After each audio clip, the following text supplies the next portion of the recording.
네, 안녕하세요. 모카 김한영입니다.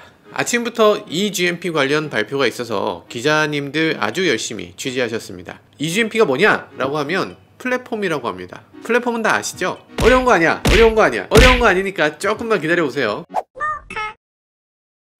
이 자동차 만들 때 보면 이 아래쪽에서 이렇게 보면 뭐가 되게 복잡하잖아요. 뭐 많아. 엄청 막 복잡해. 이 부품은 도대체 뭐냐 이러고서 보고 여기 어이구 배기구가 지나가는구만, 아유 서스펜션이 어떻구만, 이런 것들 있잖아요. 이거 비롯해서 자동차가 만약에 충돌하게 되면 한 곳에서 충돌 에너지를 받는 게 아니죠. 충격 에너지를 자동차 전체로 이렇게 나눠서 받게 됩니다. 그렇기 때문에 이 자동차 사고차를 사면 안 된다는 얘기를 하는 거예요. 앞부분 사고 나서 그 부분 새 걸로 갈면 그냥 새 차가 되는 게 아니야. 전체가 다 어느 정도 받게 되니까 그런 것들도 감안해야 되고, 엔진은 어떻게 놓을 것인지, 변속기는 어떻게 붙일 것인지, 이런 것들을 다 합쳐서 이걸 플랫폼이라고 합니다. 그래서 이 플랫폼을 만들 때 자동차 회사가 돈을 가장 많이 쓰는 게 플랫폼이에요. 그러니까 제조사들이 차 만들 때마다 돈을 왕창 써야 되냐? 그러니까 이걸 하나의 플랫폼으로 여러 차들이 이걸 공유하게 만들자 라고 생각해서 그렇게 만들고 있습니다. 옛날엔 그런 얘기가 되게 부정적이었죠. 뭐 예를 들면 그랜저로 아슬란 만들어서 그래서 아슬란이 망했죠. 이거 사실상 그랜저인데 모양만 조금 바꿔놓고 비싼 척 한다 라고 해서 망했던 거예요. 그런데 뭐 다른 케이스도 많이 있죠. 토요타 같으면 캠리를 갖고 ES350을 만들고 라브4도 만들고 뭐 이런 식으로 만드는데, 그런 것에 대해서 별로 거부감 없이 받아들이기도 합니다. 어떤 사람은 이 플랫폼이라는 것이 이 차의 모든 것이다 라고 얘기하기도 해요. 그러니까 겉모양, 디자인 조금 빼고 나면 나머지는 다 플랫폼이다, 이런 거죠. 그래서 플랫폼을 공유하면 이건 사실상 같은 차, 이렇게 보는 사람들이 많습니다. 에이, 똑같은 차인데 껍데기만 바꿨네, 이런 것들. 근데 요즘 말하는 플랫폼은 그런 개념이 아닙니다. 이 폭스바겐 같은 경우에 지금 뭐 수십 개의 차종을 갖고 있지만 이 많은 차종이 플랫폼은 대체 몇 개인가? 총 4개입니다. 그분들 말로는 MQB, MLB라고 하죠. 폭스바겐, 아우디, 포르쉐 뭐 다 같은 플랫폼을 같이 씁니다. 그러니까 말하자면 진짜 스포티한 자동차 포르쉐 파나메라 플랫폼을 그 럭셔리한 자동차 벤틀리 플라잉 스퍼에도 쓰는 거죠. MSB 플랫폼을 양쪽으로 다 씁니다. 옛날로 치면 소나타의 디자인만 조금 바꿔서 마르샤라고 하네, 요렇게 볼 수도 있는 거예요. 근데 지금 파나메라랑 플라잉 스퍼가 같은 플랫폼을 갖고 있는 거, 이거 나쁘다고 할 수 있나, 이런 생각이 들어요. 지금 말하는 플랫폼은 아주 기본적인 것을 플랫폼이라고 하고요, 나머지는 다 바꿀 수 있게 설계되어 있는 거예요. 그래서 요즘의 플랫폼의 개념은 그냥 아주 기본적인 거. 그렇기 때문에 플랫폼이라는 게 이거다 라고 말하는 거는 사실상 없는 거예요. 뭐 서스펜션을 바꿨는데도 같은 플랫폼이에요, 이렇게 얘기하는 경우도 있고, 길게 짧게 넓게 얕게 뭐 이렇게 온갖 걸 다 바꿨는데도 플랫폼은 같습니다, 이렇게 얘기하는 경우가 많아요. 왜냐면 이게 자동차 회사의 수익성을 강화하는 데 도움이 되고 주주들한테 좋은 얘기를 듣거든요. 그러니까 주주한테 발표할 때는 이 현대차도 전륜, 후륜, 그리고 전기차, 이렇게 뭐 3가지 이 정도로 이 세단, SUV 상관없이 그냥 다 만든다. 제네시스랑 뭐 기아차랑 뭐 플랫폼 같다. 근데 소비자한테 신차 발표할 때는 플랫폼이 같다는 얘기를 잘 안 하죠. 그래서 이상하게 어떤 사람은 플랫폼이 같다 그러고 어떤 사람은 다르다 그러고 이걸로 막 온라인에서 싸우기도 하고 이렇습니다. 이 얘기는 플랫폼이라는 게 딱 이거다, 이렇게 잘라서 말할 수 없다는 거죠. 자, 이제 자동차 플랫폼이 뭐다 라는 거 대략적으로 아셨죠? 그러면 이번에 현대차가 내놓은 eGMP는 뭐냐? 이게 전기차 전용 플랫폼입니다. 전기차용 플랫폼은 또 가솔린차의 플랫폼하고 또 다릅니다. 왜냐면 가솔린 자동차는 BIW라고 해요. 바디 인 화이트라 그래서 이렇게 처음에 뼈대를 찍어서 나온 거, 이 전체를 다 플랫폼이라고 말합니다. 근데 전기차 플랫폼은 어지간하면 그런 부분까지 포함하지는 않습니다.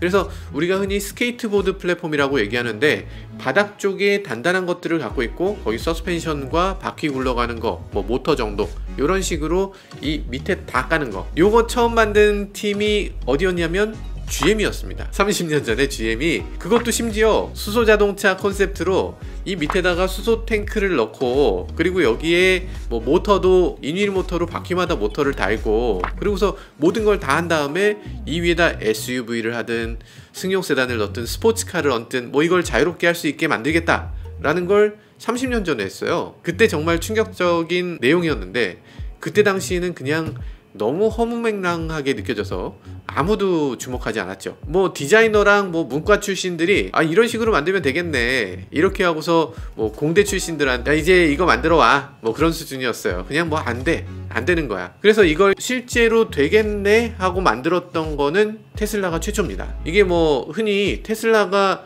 아무 기술력도 없고 그냥 맨 땅에서 시작한 회사인데 처음부터 이렇게 만든 거를 보면서 말이 안 된다고 생각했을 거예요. 그거 어서 사온 거 아니냐? 이렇게 생각하시는 분들도 많아요. 에이 설마 테슬라가 아무리 미래를 내다보는 뭐 인사이트가 있다 그래도 어떻게 그 많은 거 배터리를 어떤 식으로 배치할 거며 뭐 서스펜션 어떻게 할 거며 이런 모든 걸 다 처음으로 다 전 업계에서 최초로 그걸 했을 리가 있나 라고 하는데 전 업계에서 최초로 했어요. 많은 메이커들이 지금 이 스케이트보드 플랫폼 다들 하고 있잖아요. 뭐 쉐보레 볼트, 폭스바겐이 최신으로 내놔서 막 번쩍번쩍 하면서 막 와 이게 우리의 미래입니다 최고 아닙니까 라고 했던 MEB 플랫폼, ID3, ID4, 당연히 같은 플랫폼을 쓰는 아우디 이트론, 포르쉐 타이칸 뭐 할 거 없이 다 본질적으로는 같습니다. 다 이 스케이트보드 플랫폼 다 테슬라에 따라가는 그런 분위기라고 할 수 있어요.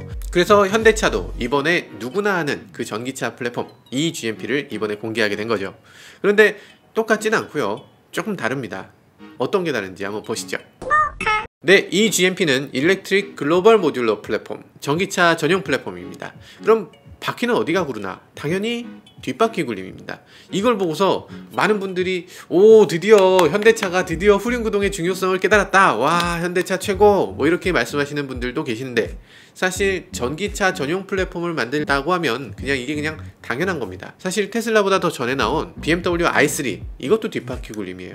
그러니까 어지간하면 전기차는 뒷바퀴 굴림이 훨씬 유리해요. 앞쪽에는 뭔가 좀 집어넣을 수 있는 이런 프렁크 제공하는 게 그냥 표준이 됐고 뒷바퀴를 굴리고 뒤쪽에 있는 타이어 영역 여기를 또 여러가지 장치를 집어넣는 거 요게 사실 조금 더 구성이 쉽거든요. 전기차 회사들이 지금 굉장히 치열하게 다투고 있잖아요. 전기차로 가겠다라고 하는 부품 꿈을 안고 있는 분들 굉장히 많은데 패러데이 퓨처, 바이톤도 요즘 조금 걱정스러워요. 아마 보시는 분들 야 내가 중국 회사는 내 다 그럴 줄 알았다 이렇게 말씀하실 수 있는데 잘됐다 그거 쌤통이다 이렇게 말하기에는 우리나라에도 문제가 심각합니다.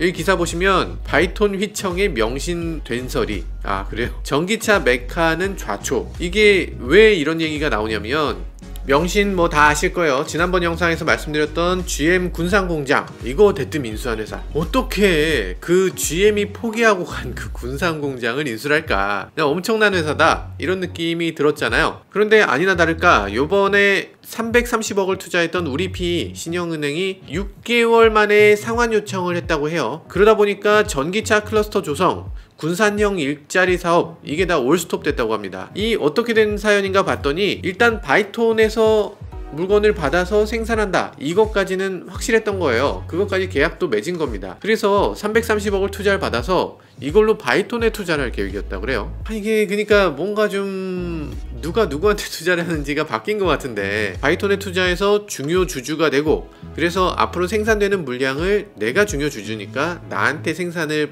주도록 생산 물량을 안정적으로 유지할 수 있게 하는 그런 계획이었다고 해요. 실제로도 이 명신이 이 SUV 엠바이트를 위탁 생산 계약을 맺었고 그 계약을 맺었기 때문에 이 군산 공장을 샀다는 겁니다. 연간 5만 대를 생산하는 계약이었다고 해요. 그런데 이게 느낌이 벌써 쎄하죠. 이 바이톤이 갑자기 경영난을 겪게 됐잖아요.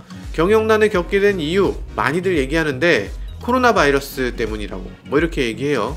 근데 제가 요즘 들어 보니까 이 망하는 회사 치고 코로나 바이러스 때문이라고 안 하는 회사가 한 번도 없었어요. 다 코로나 때문이래. 근데 바이톤은 그 전부터 이 제2기차로부터 추가 투자를 받아야 되는데 이걸 못 받았어요.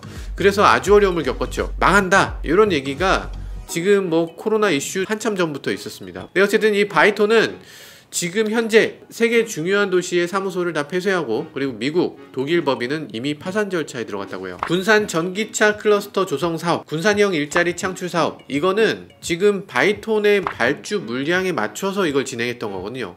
근데 지금 이게 안 되니까 군산 전체에 아주 빨간불이 켜졌다고 합니다. 여튼 바이톤이 지금 당장 망할지 어떨지는 모르지만 지금 어쨌든 명신에 돈 빌려준 사람들이 도저히 안 되겠어요 이러면서 돈을 빼고 있다는 얘기예요. 그러니까 명신 루시는 또 다른 회사 통해서 지금 생산 계획을 진행하고 있다고 하죠. 일단 공장은 사놨는데 요거 지금 계속 놀리고 있거든요. 더 놀릴 수는 없으니까 이거 안 되겠다 하고서 이제 중국엔 되었으니까 이제는 미국 스타트업하고 얘기 중이라고 하는데, 미국 스타트업이 한국에다가 생산 공장을 짓는다. 루시드? 네, 루시드면 좋겠다. 루시드면은 그래도 아이톤, 패러데이 퓨처 이런 거하고는 완전히 다릅니다. 이미 그냥 매장도 있고 시승도 지금 많이 하고 있어요. 시승 영상도 지금 올라와 있어. 여기 보면 사람들이 막 시승하고 영상 올리죠. 차가 실제로 나오는 회사입니다. 물론 뭐 본격적인 양산이다, 이건 좀 전혀 다른 얘기지만 어쨌든 루시드는 도는 회사니까 루시드하고 계약하면 망할 걱정은 없을 것 같아요. 자, 쓸데없는 얘기 그만하고요. 본론으로 돌아와서요. 현대차가 이 얘기였지. 현대차가 eGMP를 공개했습니다. 와, 근데 특이한 점이 하나 있어요. 제가 전에 현대차 정의선 회장님께 여쭤본 게 있죠. 이 영상 보시면 150kW나 되면은 우리나라에도 도입이 되나요? 네? 우리나라에도 아이오니티 관련해서 그 정도의 그 높은 출력의 충전기가 도입이 될 수 있을까요? 유럽에서 하는 거요? 네네. 예, 그거 들여와야죠. 한국에도. 프랑크푸르트에서 여쭤본 건데 한국에 설치한다고 이때 답변을 주셨죠. 아마 우리나라에서 최초로 이렇게 단독으로 영상을 올려드렸는데 아마 많이 보셨나 모르겠어요. 네, 여기 eGMP에는 800V 고전압 충전 시스템이 기본으로 탑재된다고 합니다. 앞으로 나오는 현대차 전기차는 다 800V 고전압 충전 시스템이 들어간다는 얘기예요. 800V 고전압 충전 시스템은 뭐가 좋겠어요? 기존엔 400V였거든요. 볼트가 2배 되면 충전 시간이 딱 2배는 아니지만 거의 2배가 됩니다. 그래서 지금 여기서 말하는 건 18분 내에 80% 충전이 가능하대요. 아니, 이 정도면 괜찮죠. 한 번 충전하면 최대 500km 간다고 하고요. 5분 충전하면 100km를 주행할 수 있다고 합니다. 이거 뭐 어지간한 주유소에서 주유하는 시간이잖아요. 그래서 이 정도 충전하면 어지간한데 왕복할 수 있다, 이런 거니까 괜찮습니다. 이 정도면 아주 충분한 거예요. 어차피 집까지 아니면 목적지까지만 가면 돼요. 나중에 완속 충전하는 게 더 낫죠. 이게 급속 충전보다 완속 충전이 더 나은데 이거 전기차 타시는 분들은 다 아세요. 충전소에 가서 충전하는 것보다 내 집에서 충전하는 게 훨씬 편해. 아이폰 보세요. 집에서 꽂아서 충전하지 누가 그걸 어디 주유소 같은 데 가서 이걸 꽂으라고 하면 5분 만에 충전돼도 얼마나 귀찮을 거예요. 그래서 완속 충전이 무조건 편하다. 자, 신기한 건요, 지금까지 800V 시스템은 일반 400V 충전기하고 호환이 안 됐어요. 현대차 eGMP는 여기서 400V로 충전을 하다가 이걸 띡 빼서 800V로 끼우면 이걸 2배로 빠르게 충전할 수 있다는 거죠. 알아서 400V, 800V로 넘어갈 수 있다는데 이 기술이 이게 만만한 게 아닙니다. 아주 특이한 거예요. 어댑터에다가 이 트랜스를 붙이려면 이게 어마어마한 크기가 돼요. 승합이라는 게 이게 만만치 않거든요. 그런데 eGMP는 전기 모터를 이용해서 승합을 한다고 합니다. 어떻게 전기 모터로 승합을 하나 싶긴 한데 인버터식 전기 모터를 쓰면 이게 가능은 할 것 같아요. 왜냐면 인버터식 전기 모터는 안쪽에 코일이 있는 회전자가 있고 바깥쪽에도 유도 코일이 또 있거든요. 실제로 트랜스도 그렇잖아요. 트랜스 알고 계시죠? 아니, 도란스라고 옛날에 얘기하던 트랜스.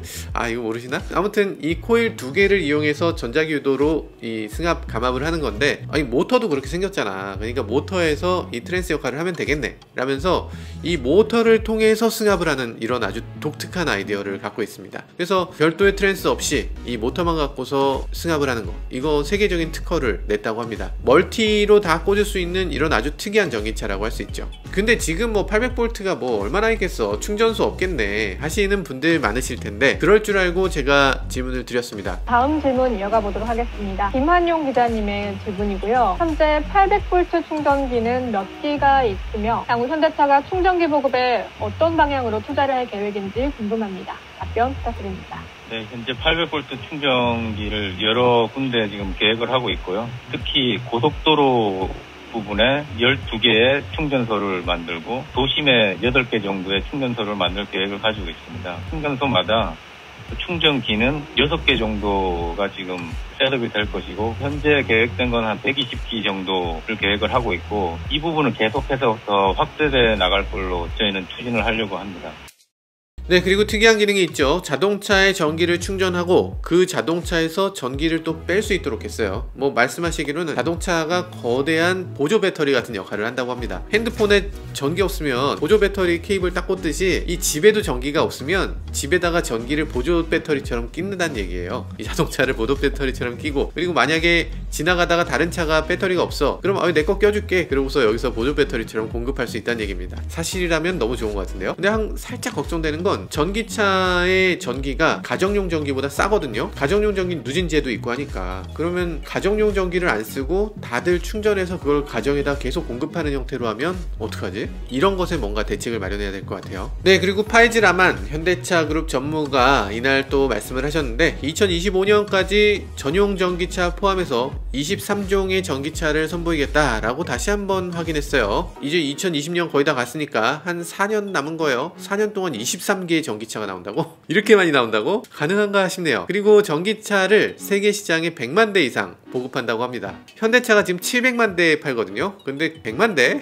7분의 1. 그러니까 7대 중에 한 대는 전기차로 팔겠다는 얘기예요. 가능한가? 가능하다고 합니다. 그렇게 하겠다고 해요. 아시겠지만 eGMP를 적용한 첫 번째 차가 곧 나오죠. 아이오닉 5가 나옵니다. 아이오닉이라는 차 자체가 망했는데 이 아이오닉을 브랜드로 만드는 게 과연 옳은 일인가 가지고서 내부적으로 굉장히 티격태격했을 것 같아요. 어쨌든 아이오닉이라는 이름 자체는 되게 좋아요. 얼마나 이름이 좋은지 현대차가 투자하기도 했던 전기차 충전기의 브랜드 이름이 아이오닉 T예요. 아이오닉 T. 그래서 아이오닉이란 이름이 좋은 것 같긴 합니다. 어쨌든 이름 자체는 좋고요. 그리고 요번에 얘기한 게 2024년까지 준중형 CUV, 중형 세단, 대형 SUV 이렇게 세 가지의 전용 전기차를 내놓겠다라고 했어요. 내년에 아이오닉 5가 나올 테니까 6, 7 이렇게 나온다는 얘기죠. 그리고 스포츠카도 나온다고 하는 것 같은데, 고성능 모델 같은 경우는 시속 100km까지 가속 시간을 3.5초 미만이라고 해요. 된다 그러면 테슬라 모델 3 퍼포먼스잖아요. 최고 속도는 260km. 어떤 식으로 나오게 될지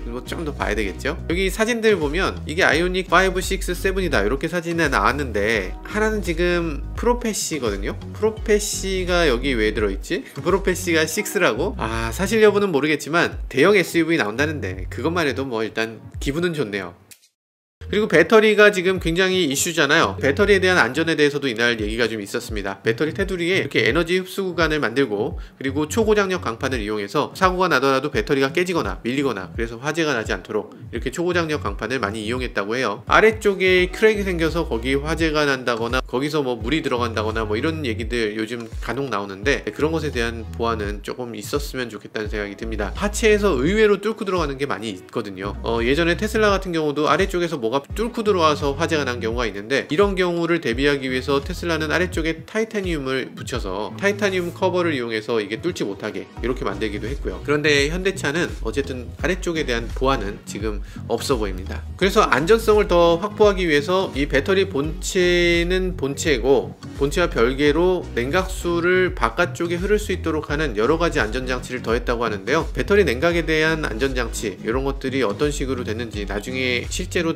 보면서 조금 더 설명드릴 수 있는 기회가 있기를 바라겠습니다. 그래서 eGMP가 나온 게 왜 중요하냐? 이 eGMP는 이 모듈화, 표준화된 통합 플랫폼이라고 해요. 그래서 전기차 라인업도 좀 단시간에 늘릴 수 있다고 합니다. 25개를 만든다고 하는데 25개 어떻게 다 만들어? 그러니까 그 중에서 전기차 라인업을 빠르게 늘리려면 차를 그냥 여기다 얹어서 만들겠다라는 겁니다. 쌍용차 같으면 뭐 렉스턴도 만들고 렉스턴 스포츠도 만들고 뭐 렉스턴 스포츠 칸도 만들고 뭐 이렇게 금방금방 내놓잖아요. 이 아래쪽이 그냥 프레임이고 그 윗부분만 계속 바꾸면 되니까, 이렇게 되면 신차 개발이 굉장히 쉬워지는 거예요. 전기차는 이게 더 쉽죠. 그러니까 전기차에서 차종을 확 늘리는 거, 이건 그렇게 어려운 일은 아닐 것 같습니다.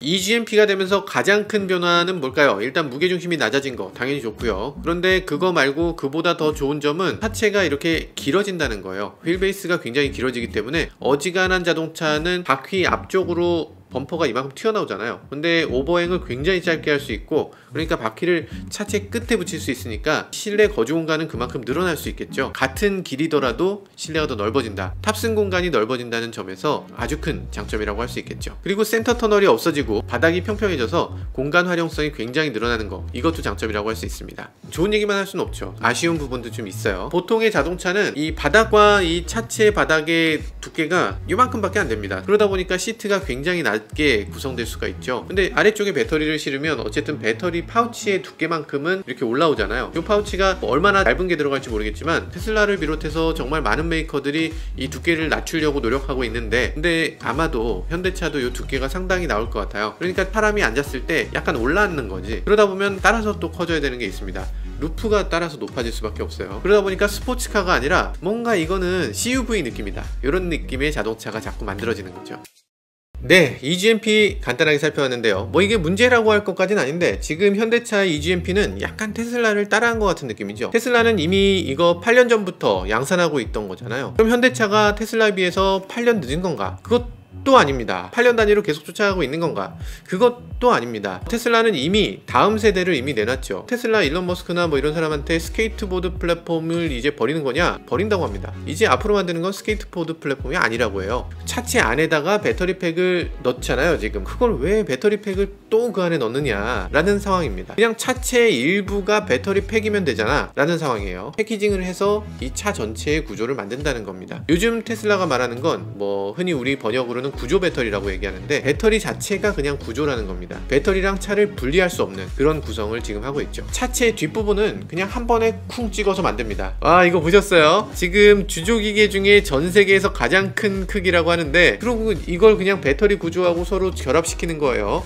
그럼 이 전체가 하나로 그냥 만들어진다는 겁니다. 당연히 그냥 공장에서 쿵쿵 찍으니까 어마어마한 속도로 생산이 되겠죠. 가격도 훨씬 싸질 수 있을 거고요. 플랫폼, 그리고 뭐 파워트레인, 그리고 뭐 그 외의 것, 이렇게 분리해서 생각하는 시대 이미 끝난 것 같습니다. 플랫폼, 거긴 당연히 배터리도 포함되는 거고, 파워트레인 당연히 그 안에 들어있는 거, 그리고 찍어서 만들고 거기다 뭘 붙인다, 그런 생각은 이제 버려야 될 때가 된 거죠. 테슬라 모델 Y 개선 모델 금방 이게 도입된다고 하고요. 모델 2가 될 걸로 예상되는 소형차 전기차도 배터리 팩이 자체의 일부가 된다. 그리고 한 덩어리로 뚝딱뚝딱 찍어 만든다. 이런 게 이제 곧 만들어질 것 같습니다. 차를 그냥 휴대폰 찍어내듯이 만든다고 하는 거니까요. 기존에 있었던 자동차 회사들, 뭐 100년 전통의 자동차 회사들이 갖고 있었던 무슨 생산 노하우라든지 이런 것들이 완전히 무의미하게 퇴색돼 버리는 게 아닌가 싶습니다. 그나마 현대차는 그나마 빠르게 따라온 편입니다. 세계적으로 전기차 전용 플랫폼 차를 내놓은 회사는 아직도 몇 개 없어요. 전기차 시장에 도전하는 회사라면 뭔가 하나라도 좀 앞서 나가 있는 그런 발상의 전환이 도입돼야 되는데, 지금까지 이 많은 이 거대 자동차 회사들이 보잘것없이 작은 테슬라를 그냥 패스트 팔로워처럼 따라가는 것밖에 안 된다는 게 너무 이해가 안 되는 부분입니다. 어쨌든 지금은 시작이니까 어쨌든 응원하고 있고요. 앞으로 더 뛰어난 점 많이 보여주시길 기대하겠습니다. 지금까지 저는 모카 김한용이었습니다. 감사합니다. 네, 안녕하세요. 모카 김한용입니다. 와,